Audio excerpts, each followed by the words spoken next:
Hello friends, welcome to my channel. இன்னைக்கு இந்த வீடியோல நம்ம என்ன பார்க்க போறோம் அப்படினா அகத்திக்கீரை சூப் தான் பார்க்க போறோம். நான் இன்னைக்கு இந்த கீரை சூப் வந்து தேங்காய் பால் ஆட் பண்ணி பண்ணிருக்கேன். நீங்க தண்ணி மட்டும் ஆட் பண்ணி பண்றதை விட தேங்காய் பால் ஆட் பண்ணி பண்ணும்போது டேஸ்ட் ரொம்ப நல்லா இருக்கும். வாங்க ரொம்ப ஹெல்த்தியான இந்த அகத்திக்கீரை தேங்காய் பால் சூப் எப்படி பண்றதுன்னு வீடியோல பார்க்கலாம். அதுக்கு நான் முதல்ல ஒரு குக்கர் எடுத்திருக்கேன். குக்கர்ல நம்ம அகத்திக்கீரையை ஆட் பண்ணிடலாம். நல்லா க்ளீன் பண்ணிட்டு கழுவிட்டு கட் பண்ணி ஆட் பண்ணிக்கங்க. இப்ப கீரை ஃபுல்லா ஆட் பண்ணியாச்சு. இப்ப நான் வெங்காயம், இஞ்சி, பூண்டு மூணையும் நல்லா பொடியா கட் பண்ணி எடுத்து வச்சிருக்கேன். அதையும் ஆட் பண்ண போறேன். 25 சின்ன வெங்காயம் பொடியா கட் பண்ணி வச்சிருக்கேன். அதை ஆட் பண்ணிக்கிறேன். 10 பல் பூண்டு பொடியா கட் பண்ணி அதையும் ஆட் பண்ணிக்கங்க. ஒரு சின்ன துண்டு இஞ்சி அதையும் கட் பண்ணி ஆட் பண்ணிக்கலாம்.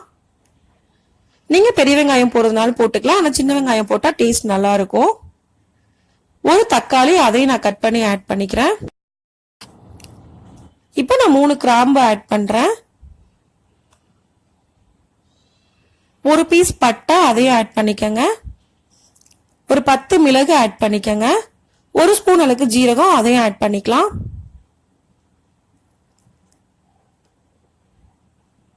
இப்ப இது கூட தேவையான அளவுக்கு உப்பு போட்டுக்கலாம்.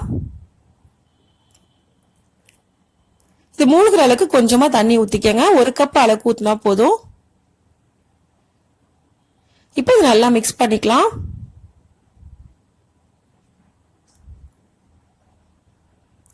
இப்ப நல்லா மிக்ஸ் பண்ணியாச்சு.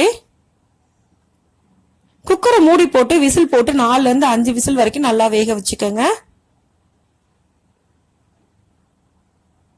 இப்ப எனக்கு 4 விசில் வந்துருச்சு. நான் அடுப்பை ஆஃப் பண்ணிடுறேன். ப்ரெஷர் போனதுக்கு அப்புறமா நான் ஓபன் பண்ணி பார்க்கறேன். இப்போ இது நல்லா மிக்ஸ் பண்ணிக்கலாம்.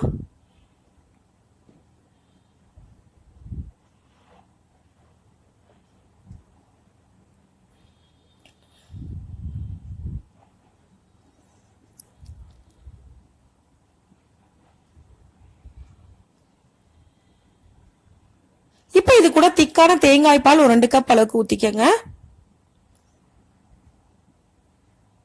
ஏன்னா அகத்திக்கீரையில கொஞ்சம் கசப்பு டேஸ்ட் இருக்கும். தேங்காய் பால் ஊத்தணும் அப்படின்னா டேஸ்ட் ரொம்பவே நல்லா இருக்கும். தேங்காய் பால் ஊத்துனதுக்கு அப்புறமா நல்லா மிக்ஸ் பண்ணிக்கங்க. மிக்ஸ் பண்ணிட்டு ஒரு 5 நிமிஷம் போல குக் பண்ணா போதும்.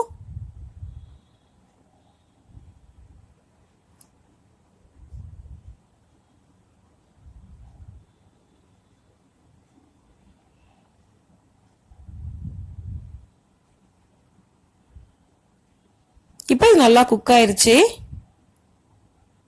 இந்த அளவு குக் ஆனதுக்கு அப்புறமா நம்ம அடுப்பை ஆஃப் பண்ணிடலாம்.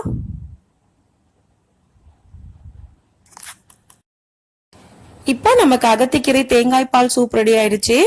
இந்த ரெசிபி ரொம்ப ஹெல்த்தியான ரெசிபி.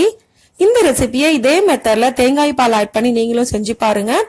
டேஸ்ட் ரொம்ப நல்லா இருக்கும். இந்த வீடியோ உங்களுக்கு பிடிச்சிருந்தா லைக் பண்ணுங்க, ஷேர் பண்ணுங்க, கமெண்ட் பண்ணுங்க. மறக்காம சேனலை சப்ஸ்கிரைப் பண்ணுங்க. Thanks for watching.